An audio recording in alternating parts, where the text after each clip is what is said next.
Ikinasal sa bayan ng Infanta ang paglagda ng Memorandum of Understanding sa pagitan ng lokal na pamahalaan at PIDIACAM bilang patunay ng nagkakaisang hangarin na palakasin ang mga programa at serbisyong nakatuon sa kapakanan at edukasyon ng mga batang may special na pangailangan. Ang PIDIACAM o Pediatric Youth with Disabilities and Advocacies para sa pag-unlad ay isang organisasyon na nagsusulong ng karapatan, inklusibong pag-unlad at pantay na oportunidad para sa mga batang may kapansanan. Nakatuon ito sa pagpapalawak ng kaalaman ukol sa special needs education, wastong pangangalaga at pag-unawa ng komunidad sa kanilang kalagayan.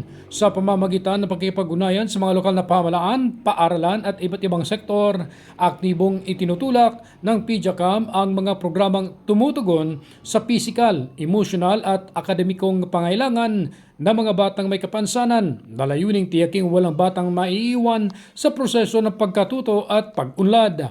Binigyan diin ni Mayor L.A. Ruanto na layunin ng kasunduang ito na higit pang mapalawak ang suporta para sa mga special needs education, maisulong ang inklusibong pagkatuto at mapaigting ang pantay na oportunidad para sa bawat batang infantahin. Dagdag pa ng alkalde na patunay ito ng matibay na paninindigan ng LGU na walang maiiwan sa pag-unlad ng komunidad.